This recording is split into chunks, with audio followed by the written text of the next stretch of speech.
Welcome back everyone. Today we're making a pet flannel. This can be made for both cats and dogs and comes in a variety of sizes that you can easily customize to your pet's exact measurements. With all that being said, don't forget to grab the printable PDF pattern and let's get started.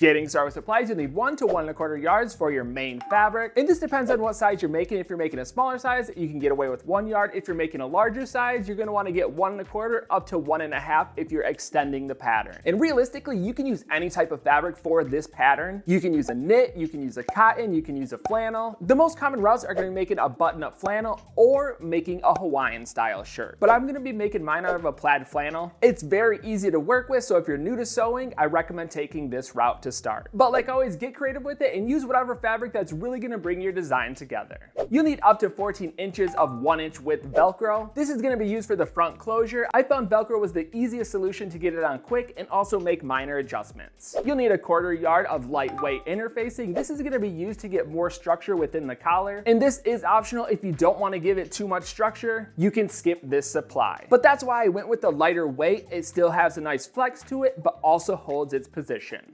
You'll need 4 to 8 buttons, and this really depends on the size and how far you want them spread apart. Again, these buttons are just for a look, so it is optional. If you don't want to add the button look, you can skip this supply. Lastly, you'll need your pattern. This pattern is available at properfitclothing.com. It's super easy to use. All you have to do is download it, print it off, tape it together, and you're ready to go. Before you tape it together, the best thing to do is to cut off the top and one of the side edges. This is going to allow you to overlap the pages for a perfectly aligned pattern.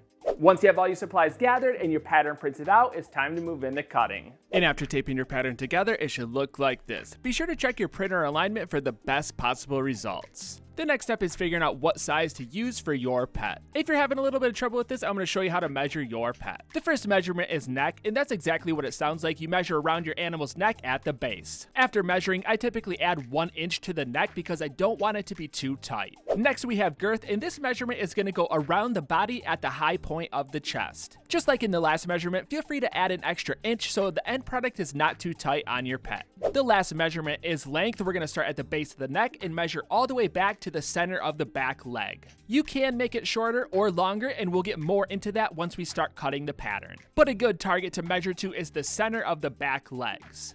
After acquiring the measurements, my dog fell in between medium and large. And this is because he's a little bit longer and thinner up top, so he's not going to fall into an exact size category. So what I'm going to do is walk you through the steps on how to adjust the pattern to work with your pet's measurements. Because all pets are different shapes, so it's best to go off your pet's measurements. And the first thing to do is find the size that's going to work best for you.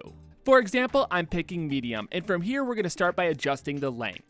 Fortunately, the medium length worked perfect for my dog, so I didn't have to do much changing. But if you do plan on adding or subtracting, all you have to do is add or subtract to the back edge. Say you're using the large size and you need to add a little bit on, you're going to want to grab another piece of paper, place it on the back edge, add how much you need, and then use that same curve and connect it at the top. The goal is to keep that curve as similar as possible if you make any changes. And the same rules apply if you're shortening the length. Next, we'll be adjusting the girth, and this measurement is taken around the center of the chest. And this is where the medium measurements don't quite work for me. If you're adjusting the girth, you can either adjust it at the top edge or the bottom edge of the main body panel. I prefer to make the adjustments at the bottom. The top edge can get a little bit tricky because you're going to be adjusting and moving the neckline as well. But with the bottom, you can make minor adjustments and only worry about the sleeve length. So quickly jumping back to the size chart, the small girth works perfect for my dog. So what I'm actually going to do is very simple. First, I'm going to cut the whole pattern out at a medium, and then I'm going to go back and cut just the bottom edge at the small size. Doing this will reduce the girth down to my pet's measurements. Since I cut the bottom edge, I changed the sleeve length of the main body panel. Using that clipping, I'm going to grab the sleeve panel and reduce it from edge A. We need to make one more adjustment to the sleeve, and that's going to be on the side edge. Fold the sleeve panel in half, make sure the side edges are the same length. If they're not matching up, trim them so they're equal. After that, the sleeve panel is ready to go. You can place it off to the side, and we only need to make one more adjustment to the body panel. Grab the chest panel, line up edge C, and as you can see, since I cut mine, the bottom section doesn't line up. Typically it would, so I'm going to trim the back edge to line up flush with the chest panel. And I know this seems like a lot of messing around, but once you do it a few times, it gets really easy to make any minor adjustments. The last measurement we're going to adjust is the neckline. We're going to make all the needed adjustments within the chest panel. So if you're looking to add or subtract to the neckline, we're going to be doing it on the Velcro edge of the chest panel. It's just as easy as it sounds. All you have to do is add or subtract to that edge. Keep in mind there is a Velcro panel that overlaps, so it's going to add a little bit of extra length to the neckline. So before you go and make any major changes to the chest panel, you can possibly just change the Velcro button panel in later steps. As long as that neckline measurement is larger than your pet's measurement, you're good to go.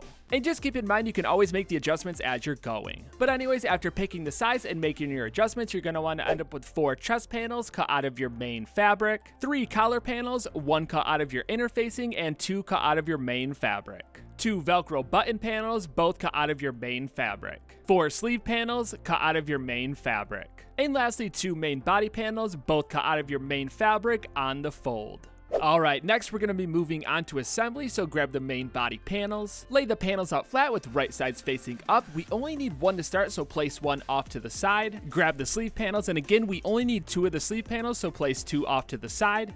Using the pattern as a guide, we're going to locate edge A, and there's an edge A on the sleeve panel and the main body panel. Before we place the panels together, you want to locate the neckline. This is going to be the smaller curved edge at the top. So place the right sides together, lining up the sleeve edge with the neckline at the top.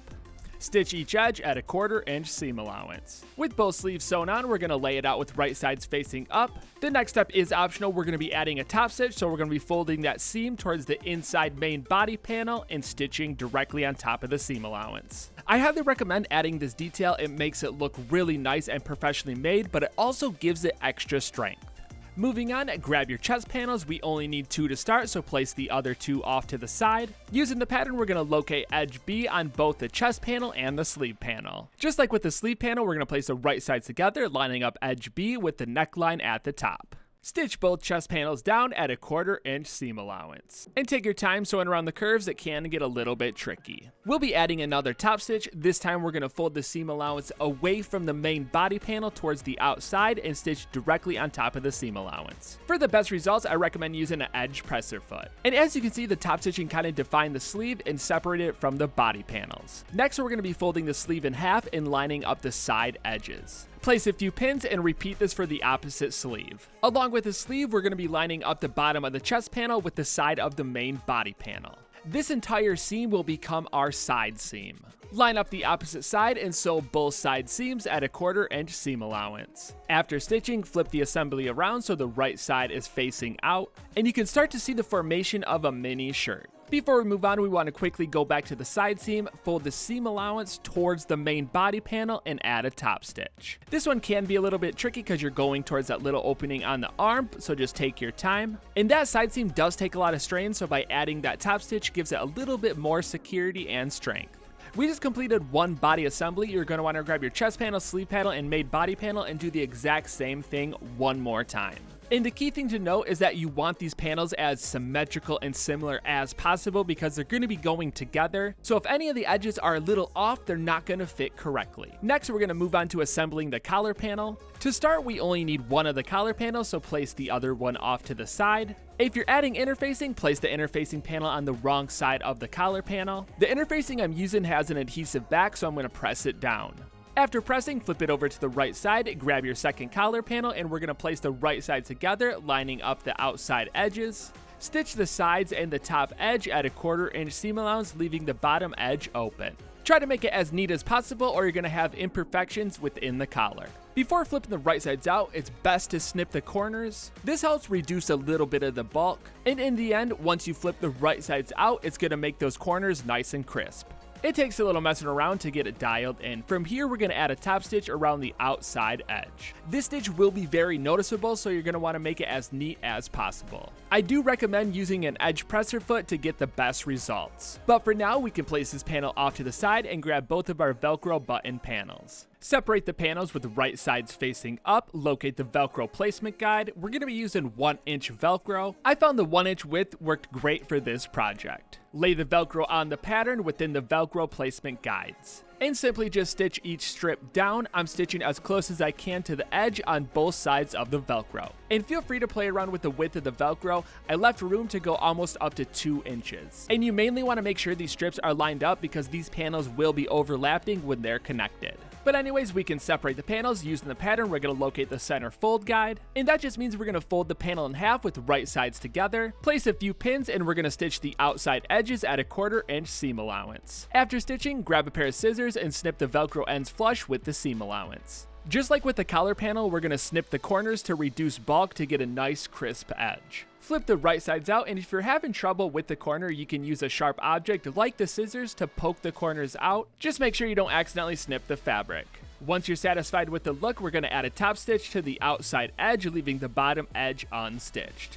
Take your time going over the Velcro, it can get a little bit bulky. After stitching, double check, make sure everything is looking good. And the width of this panel can be customized. You can go wider, you can go shorter. So if you don't like this wider look, you can narrow it, or you can even make it wider. Because in the end, these panels will be overlapping, so if you don't like that look, you can change it up. But for now, place these panels off to the side, grab one of your body assemblies, mark the center on the neckline, grab the collar and mark the center on the bottom edge. From here, we're going to line up both of the center markings, and the collar should not go all the way to the outside edge of the neckline. You should have a little bit of room. This is a placement stitch, so stitch as close as you can to the edge. After stitching, make sure it's centered and all the layers are stitched together. Grab the second body assembly, flip it around so the right sides are together, and we're going to line it up on the opposite side of the collar, lined up in the center. And with this stitch, we're going to stitch at a 1/4 inch seam allowance on the inside of our last stitch. After finishing the stitch, double check, make sure all the layers are stitched together. You might want to look from the right side. If everything's looking good on that top neckline edge, we're going to move to the bottom edge. Line up the sides, the side seams, and the bottom edge on both assemblies and stitch that bottom edge at a 1/4 inch seam allowance. Take your time and try to make sure the center and the side seams are lined up as good as possible. Double check the layers. If everything is looking good, locate the opening on the side and flip the right sides out. With the right sides out, you're going to want to pull one armhole through the opposite armhole and do it for both sides. At this point, you can try it on your animal to see the sizing because you can flip the wrong sides back out and make any minor adjustments. Next, we're going to add a top stitch along the collar edge and along the bottom edge. The collar edge can be a little bit tricky because the side that you can't see can roll out a little bit, so just keep that in mind as you're sewing. And to hide any little imperfections, I recommend matching the thread color with your fabric color. And another fun thing for the bottom edge, you can add 1 or 2 stitches to make it look like a real hem. In the next steps, we will be sealing off the side opening, so if you do need to make any minor adjustments to the fit, I recommend doing that before we move on. But anyways, grab both of your Velcro panel assemblies. Since these panels are going to be overlapped, we want them to actually be placed the opposite of one another on each side. We want one with Velcro up and one with Velcro down, lining up the raw edges on both sides, and we're going to stitch at a 1/4 inch seam allowance. After finishing up the stitch, the best thing to do is fold it in half, overlap the panels, and just see how it fits. We're mainly trying to see if the panels are lined up on both sides. If everything is looking good, we can unvelcro the panels and focus on the side raw edges. And what we're going to do is clean that raw edge up to make it nice and neat on the inside.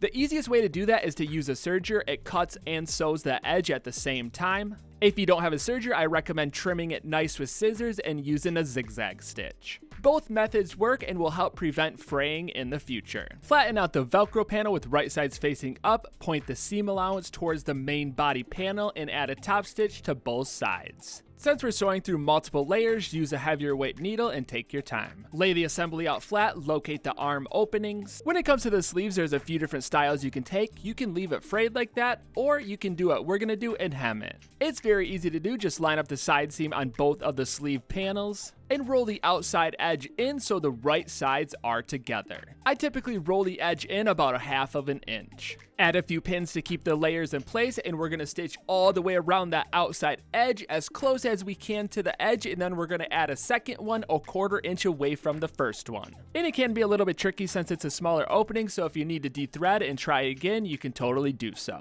And that's going to complete the basic bear jacket. From here, we're going to add buttons on the Velcro panel. These buttons are not usable, they're just for looks on the outermost Velcro panel. I also added some snap buttons on the collar panel just to keep that in place so it's not bouncing all around. I put one on the back too to kind of keep that same shape all the way around the outside edge. Another fun thing to do is add different types of pockets on the back, and you can pretty much make these pockets any shape. And the final thing to add is custom branding. I use small strips of leather added with double-sided rivets. It's a cheap and easy way to go to customize your garments. And there you have it, your pet flannel is complete. Hopefully yours turned out and fits your pet awesome. And when it comes to making pet clothes, it can be a little bit tricky because you're gonna have to work with the measurements of your pet and just work through trial and error to get that nice fitting. But once you find that fitting, you can transfer that to all different types of patterns. And that's what I always recommend doing, taking your pet's measurements and transferring those into the pattern. Like always, I wanna see what you come up with, so tag me on Instagram at Properfit Clothing. But until then, I'm gonna keep the videos coming at you, so I'll see you next time.